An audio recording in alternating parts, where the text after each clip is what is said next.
Hari ini, marilah kita mempelajari firman Tuhan dengan khutbah bertajuk, Janganlah takut kerana aku menyertai engkau. Untuk kerja kuasa Tuhan yang menakjubkan berlaku, kita perlukan iman atas segalanya. Kuasa, kewibawaan, dan janji-janji Roh Kudus Tuhan tidak dapat dipenuhi tanpa iman. Sebab itulah Tuhan berfirman kepada semua anak yang dikasihi, Janganlah takut, aku menyertai engkau. Teguhkanlah hatimu dalam apa situasi pun. Jika tidak percaya, teragak-agak, beragu-ragu, dan kurang keberanian, kerja Tuhan pasti tidak akan berlaku. Mari kita memastikannya melalui ramalan Alkitab. Janganlah sekali-kali rasa takut. Dari segi ramalan, musuh terbesar zaman ini ialah ketakutan yang tersembunyi dalam hati kita semua.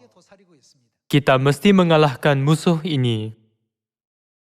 Apabila Tuhan memilih pahlawan Gideon, Dia biar orang yang gentar ketakutan pulang rumah terlebih dahulu. Daripada 32,000 orang, 10,000 yang tinggal, dan 22,000 yang lain pulang ke rumah. Kalau begitu, apakah jenis minda 22,000 orang itu ketika mereka pergi berperang? Mereka risaukan apa yang orang lain fikirkan. Jiranku Charles dan Darren ikut berperang. Jika aku saja yang tidak, adakah kawasan jiran akan menunding jari dan mengejek aku? Jadi mereka mengikut orang lain tanpa tujuan. Semasa berperang, musuh bersenjata kuat dan berjumlah banyak.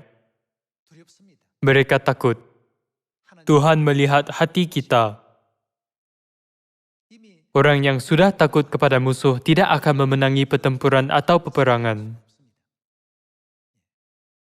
Jika ketakutan menguasai kita, sejak saat itu, semuanya tidak akan nampak betul dan menguntungkan. Semangat iman umat Israel pada 3,500 tahun dahulu dan semangat iman yang harus dimiliki oleh umat syurgawi pada zaman ini adalah sama. Ini kerana mereka dengan kita bagaikan bayangan dan realiti. Mari kita buka buku Yosua bab 1. Buku Yosua bab 1 ayat 2.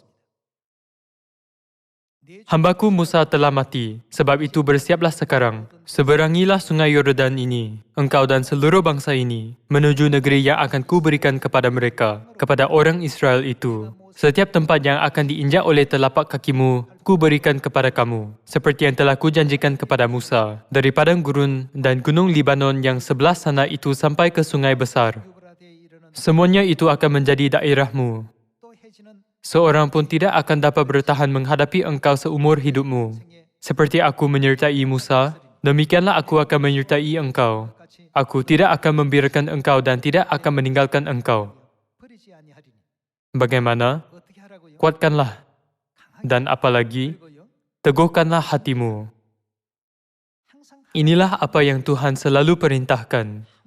Kuatkan dan teguhkanlah hatimu. Sebab engkaulah yang akan memimpin bangsa ini memiliki negeri yang kujanjikan dengan bersumpah kepada nenek moyang mereka untuk diberikan kepada mereka.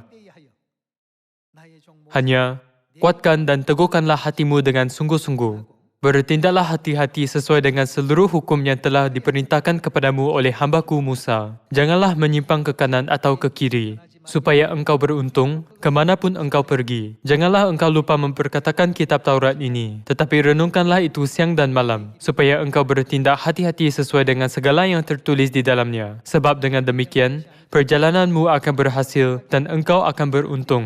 Bukankah telah kuperintahkan kepadamu, kuatkan dan teguhkanlah hatimu, janganlah kecut dan tawar hati, sebab Tuhan, Tuhanmu, menyertai engkau kemanapun engkau pergi.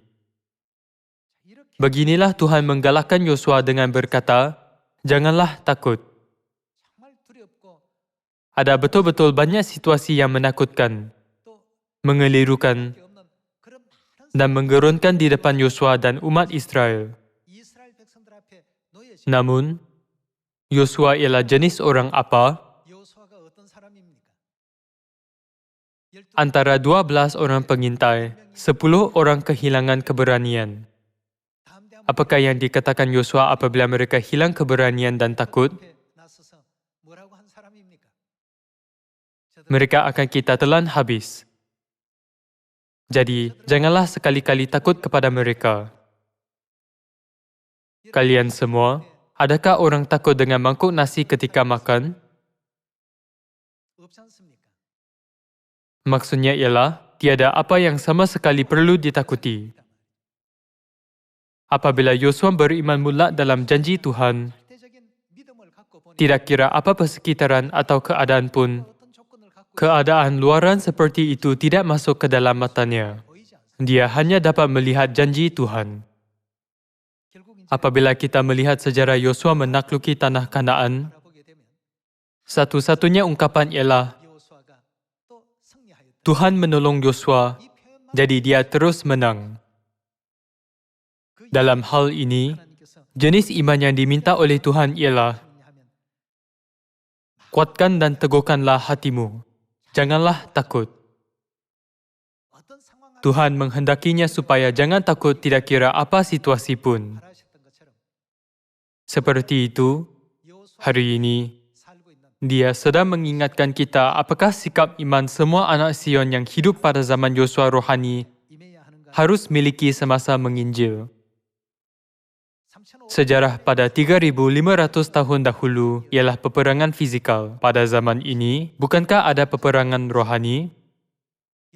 Di depan peperangan rohani, tiada apa yang perlu ditakuti walau sedikit pun.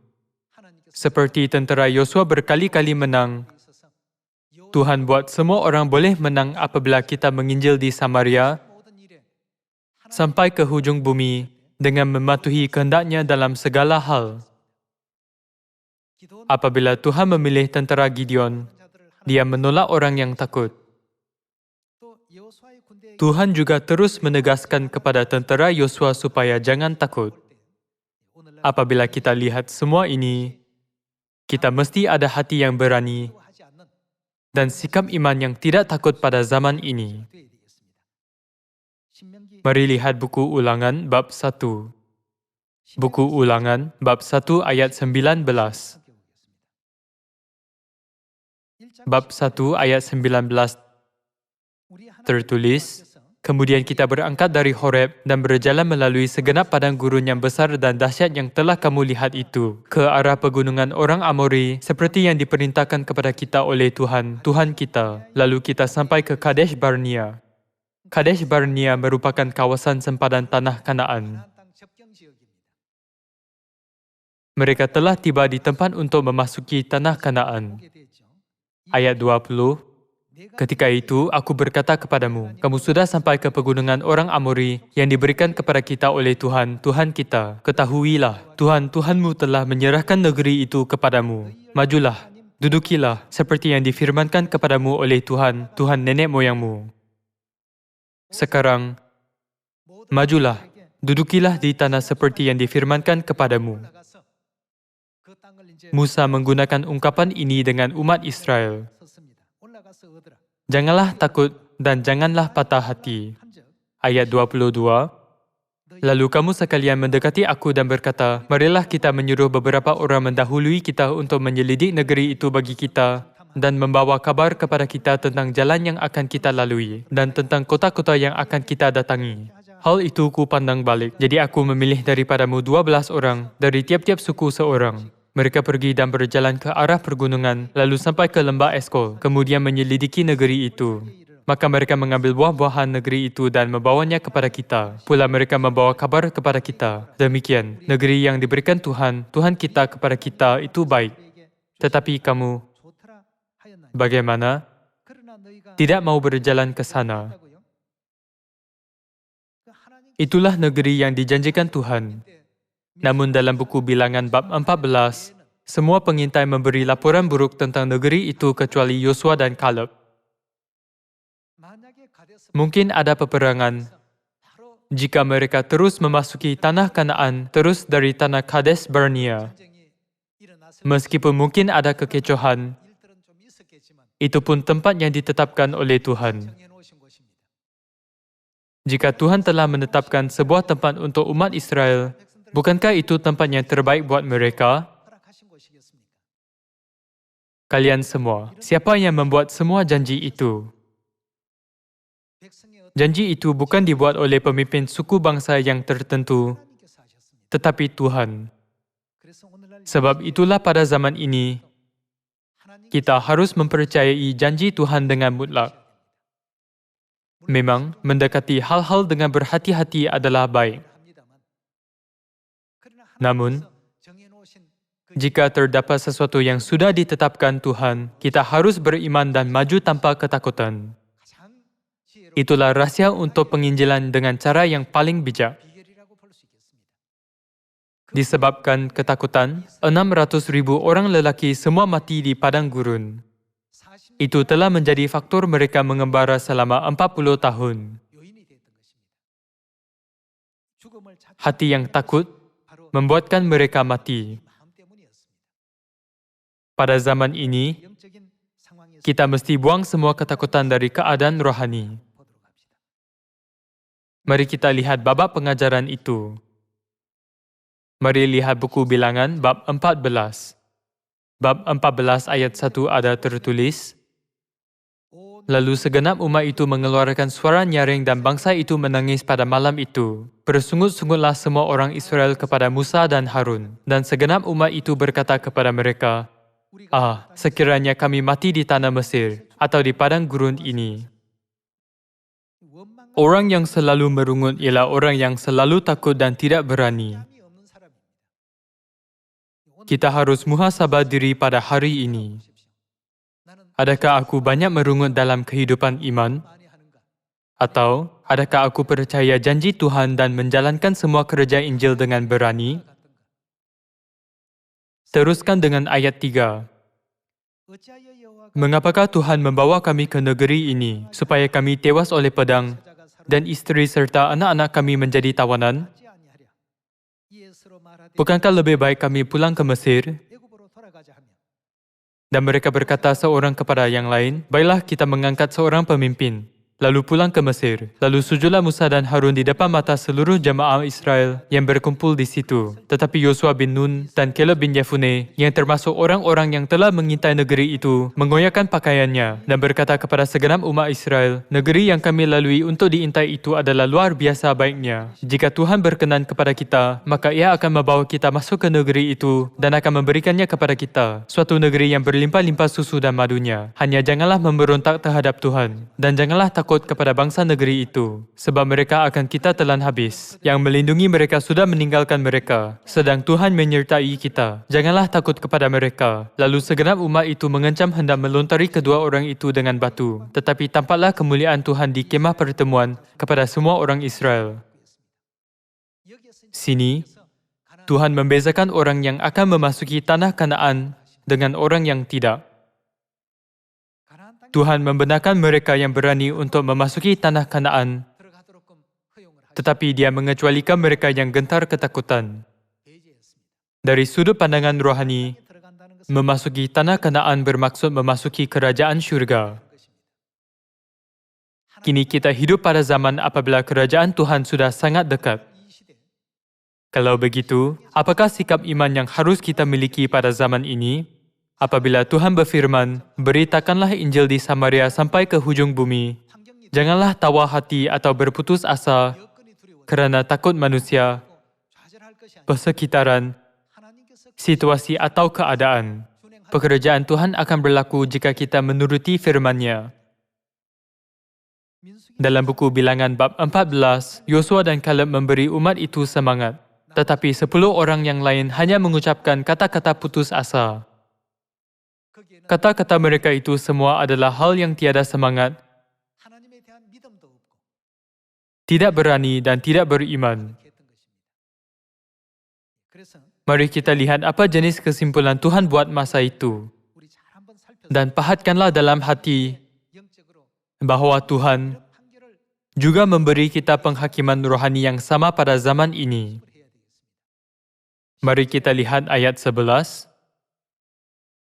Tuhan berfirman kepada Musa, "Berapa lama lagi bangsa ini menista aku? Dan berapa lama lagi mereka tidak mau percaya kepadaku? Sekalipun sudah ada segala tanda mujizat yang kulakukan di tengah-tengah mereka, aku akan memukul mereka dengan penyakit sampar dan melenyapkan mereka. Tetapi engkau akan kubuat menjadi bangsa yang lebih besar dan lebih kuat daripada mereka." Lalu berkatalah Musa kepada Tuhan, "Jikalau hal itu kedengaran kepada orang Mesir, padahal engkau telah menuntun bangsa ini dengan kekuatanmu dari tengah-tengah mereka, mereka akan bercerita kepada penduduk negeri ini yang telah mendengar bahawa engkau, Tuhan, ada di tengah-tengah bangsa ini dan bahawa engkau, Tuhan, menampakkan dirimu kepada mereka dengan berhadapan muka waktu awanmu berdiri di atas mereka dan waktu engkau berjalan mendahului mereka di dalam tiang awan pada waktu siang dan di dalam tiang api pada waktu malam. Jadi jikalau engkau membunuh bangsa ini sampai habis, maka bangsa-bangsa yang mendengar kabar tentang engkau itu nanti berkata, oleh kerana Tuhan tidak berkuasa membawa bangsa ini masuk ke negeri yang dijanjikannya dengan bersumpah kepada mereka, maka ia menyembelih mereka di padang gurun. Jadi sekarang, biarlah kiranya kekuatan Tuhan itu nyata kebesarannya. Seperti yang kau firmankan, Tuhan itu berpanjangan sabar dan kasih setianya berlimpah-limpah. Ia mengampuni kesalahan dan pelanggaran,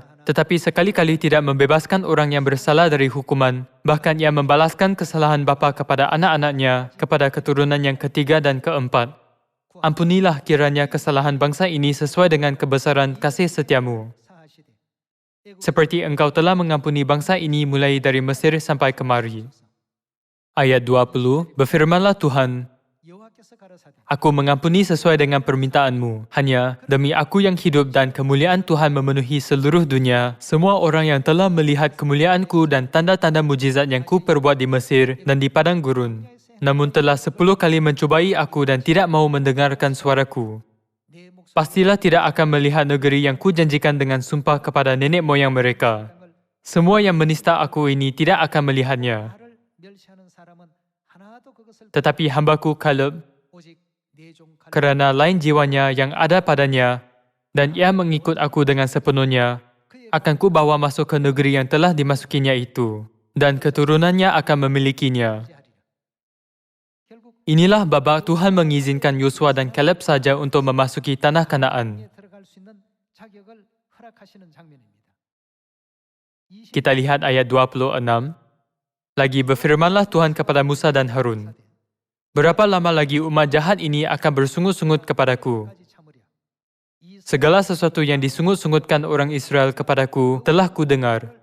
Katakanlah kepada mereka, demi aku yang hidup, demikianlah firman Tuhan, bahwasanya seperti yang kamu katakan di hadapanku, demikianlah ku lakukan kepadamu.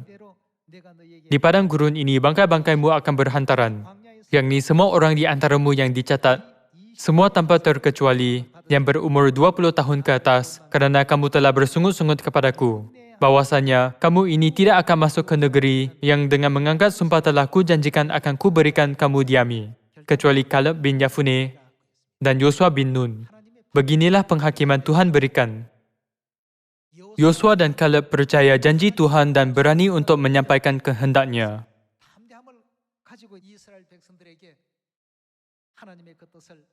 Tetapi 10 orang pengintai yang lain tidak mempedulikan janji Tuhan dan kuasanya. Memandangkan ketakutan dan ketakutan pula yang mendahului, mereka berkata, "Oh, semua akan dibunuh kalau kita pergi. Mereka seperti raksasa dan kita seperti belalang. Meskipun kita cuba melawan, kita pasti akan kalah." 10 orang itu melupakan janji Tuhan, tetapi menyebarkan fikiran sendiri kepada umat itu. Tidak kira betapa setia dan berani kata-kata Yosua, umat itu tidak mendengar. Semasa di sempadan Kanaan, mereka menghadapi situasi sebegitu. Hal itu berlaku sejak pengintai itu dihantar untuk mengintai. Melalui apa yang berlaku pada masa lalu, mari kita pahatkan dalam hati apakah akibat serius yang boleh berlaku apabila kita dalam ketakutan dan tidak beriman. Penyelamatan roh dan penginjilan ialah peperangan rohani. Bukan? Inilah peperangan apabila iblis cuba membunuh kita dan kita cuba menyelamatkan satu roh lagi. Jika kita berasa takut, kita tidak akan menang. Hari ini, kita sudah pastikan bahawa iman mutlak kepada Tuhan merupakan penggerak dan mendatangkan kemenangan. Mari kita lihat ayat 32. Tetapi mengenai kamu, bangkai-bangkaimu akan berhantaran di padang gurun ini, dan anak-anakmu akan mengembara sebagai pengembala di padang gurun. Berapa tahun? 40 tahun lamanya, dan akan menanggung akibat ketidaksetiaan sampai bangkai-bangkaimu habis di padang gurun. Tuhan berkata, jangan takut dan teguhkanlah hatimu. Ini telah menjadi faktor mereka mengembara selama 40 tahun di padang gurun, dan malangnya, akhirnya mereka ditewas di padang gurun. Apabila Tuhan berfirman, teguhkanlah hatimu. Dia tidak berfirman tanpa sebab. Akhirnya, Tuhan memimpin semua kerja. Dia buat orang seperti raksasa yang mereka takuti semua dibinasakan. Tidak kira apa di depan matamu, janganlah takut, janganlah tawar hati, aku menyertai engkau. Kalian semua, hal ini amat diperlukan buat iman kita. Adakah aku perlu selamatkan roh itu?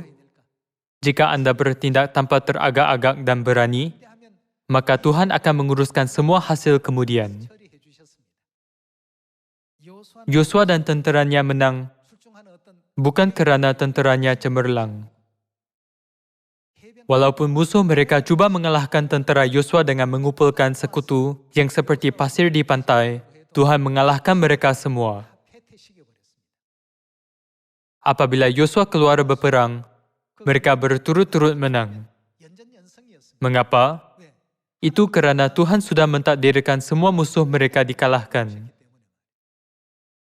Mari kita lihat buku Yosua bab 10 ayat 6. Bab 10 ayat 6 tertulis,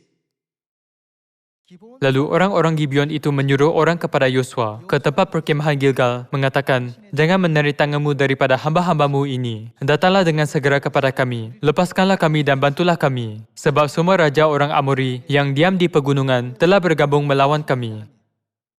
Lalu Yosua bergerak maju dari Gilgal, dia dan seluruh tentera yang bersama-sama dengan dia, semuanya pahlawan yang gagah perkasa. Berfirmanlah Tuhan kepada Yosua, janganlah, bagaimana? Tidak kira apa keadaan berlaku di depan, janganlah kita hanya melihat fenomena fizikal di depan mata kasar. Janganlah takut kepada mereka, sebab aku menyerahkan mereka kepadamu. Tidak seorang pun dari mereka yang akan dapat bertahan menghadapi engkau. Tuhan terus memberitahu Yosua supaya jangan takut dengan berkata, aku menyertai engkau. Janganlah takut. Jika hatimu timbul rasa takut terhadap keadaan rohani, kerja untuk menyelamatkan roh pada hari itu akan gagal. Kita harus percaya janji bahawa Tuhan menyertai kita dan membuka jalan untuk penginjilan. Siapa suruh kita untuk menjadikan murid? Tuhan. Jadi, kita keluar untuk menjadikan murid. Jadi, tidak perlu takut sama sekali, bukan? Seterusnya dengan ayat 12. Lalu Yosua berbicara kepada Tuhan pada hari Tuhan menyerahkan orang Amori itu kepada orang Israel. Ia berkata di hadapan orang Israel, matahari berhentilah di atas Gibeon, dan engkau, bulan, di atas lembah Ayalon. Maka berhentilah matahari dan bulan pun tidak bergerak, sampai bangsa itu membalaskan dendamnya kepada musuhnya. Bukankah hal itu telah tertulis dalam kitab orang jujur? Matahari tidak bergerak di tengah langit dan lambat-lambat terbenam kira-kira sehari penuh. Dalam perang melawan orang Amori di lembah Ayalon, Tuhan membuat matahari berhenti, hingga matahari terbenam kira-kira sehari penuh. Malah, agar situasi menguntungkan Israel, Tuhan buat bulan pun tidak bergerak. Secara saintifik, benda angkasa tidak dapat dihentikan walau sesaat pun. Namun, dalam kuasa Tuhan, semuanya betul-betul berlaku. Matahari tidak terbenam lagi, dan bulan yang patut terbit juga tidak terbit. Siapakah yang sebegitu bantu umat Israel? Tuhan kita. Dari pandangan dunia, hal itu tidak masuk akal. Situasi itu tidak dapat dibayangkan. Meskipun menciptakan situasi sebegitu, Tuhan masih memberi kita kemenangan supaya kita mencapai kemuliaan. Oleh itu, kita sama sekali tidak perlu hanya melihat situasi dan fenomena dunia fizikal ini serta berasa takut, tawar hati dan bingung.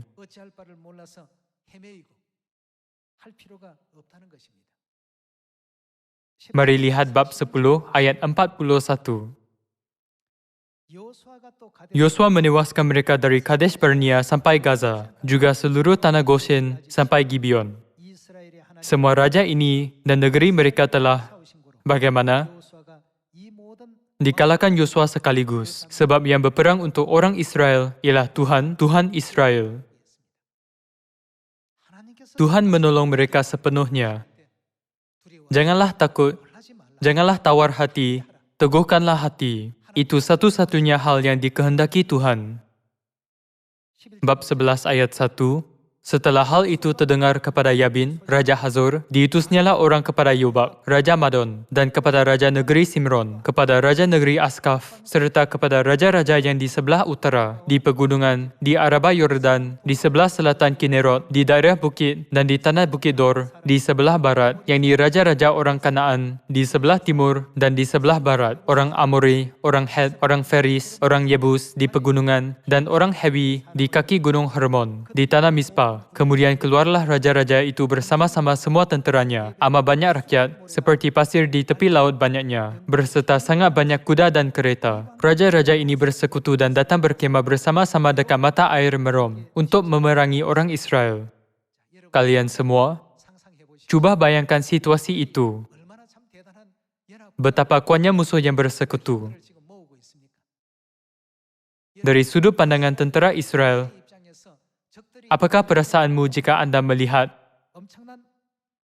musuh membentuk pakatan dengan cara sebegitu dan bersedia untuk berlawan dengan kuasa besar? Tidakkah Anda akan berasa takut? Umat Israel telah menyaksikan kerja Tuhan membelah Laut Merah. Mereka juga menyaksikan 10 tulah menimpa Mesir. Lagipun, setiap kali berperang, mereka menyaksikan Tuhan selalu menyertai mereka dan menang. Musuh bukan hanya ada banyak kuda dan kereta, saiz dan jumlah pun sangat besar. Ikatan perang mereka buat orang sehingga berfikir, Israel akan dikalahkan bagaimanapun. Dalam situasi sebegitu, bagaimana mungkin ketakutan tidak timbul? Namun, Tuhan berfirman, janganlah hanya lihat situasi fizikal ini dan berasa takut. Apabila kita menginjil, kita sering kali melakukan kebodohan kerana hanya melihat keadaan luaran dan persekitaran fizikal, lalu tidak dapat menginjil dan berputus asa. Kita harus bandingkan keadaan kita dengan keadaan yang terletak di depan tentera Israel. Teruskan dengan ayat 6. Lalu Tuhan berkata kepada Yosua, janganlah takut menghadapi mereka, sebab besok, kira-kira waktu ini, aku menyerahkan mereka, bagaimana mati terbunuh semuanya kepada orang Israel. Kuda mereka haruslah kamu lumpuhkan, dan kereta mereka harus kamu bakar dengan api. Lalu Yosua dengan seluruh tenteranya mendatangi mereka dengan tiba-tiba dekat mata air Merom dan menyerbu mereka. Dan Tuhan menyerahkan mereka kepada orang Israel. Mereka dikalahkan dan dikejar sampai Sidon Besar dan sampai Misrefot Maim dan sampai lembah Mispa yang di sebelah timur. Demikianlah mereka dihancurkan, sehingga tidak seorang pun dari mereka yang dibiarkan lolos.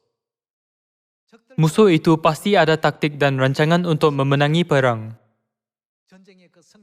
Tetapi biar apapun rancangan mereka, Tuhan menggagalkan mereka seolah-olah itu bukanlah apa-apa. Janganlah takut, aku menyertai engkau. Bukankah aku membelah Laut Merah? Bukankah aku menurunkan mana dari syurga selama 40 tahun? Hari ini, marilah kita pahatkan dalam hati suara Tuhan yang berkata, "Janganlah takut, teguhkanlah hatimu." Yosua memimpin umat Israel ke tanah yang dijanjikan Tuhan dan mereka juga diberikan tanah Kanaan mengikut suku. Kerja baik itu terus berlaku kemudian, bukan? Kita juga akan kembali ke kampung halaman kita, kerajaan syurga, tidak lama lagi. Apabila keadaan seperti itu berlaku sejurus sebelum memasuki syurga, bagaimanakah kita harus mengekalkan iman dan berdiri teguh dalam janji Tuhan? Tolong pahatkan ajaran ini sekali lagi dalam hati, mempercayai janji Tuhan dan tidak kehilangan iman bahawa Tuhan menyertai kita. Semoga kita berani untuk selamatkan saudara-saudari yang hilang keluar dari tangan syaitan, bimbing mereka bertaubat, dan bersama-sama terima rahmat untuk kembali ke kampung halaman syurga. Dengan ini, saya tamatkan khutbah. Sekian, terima kasih.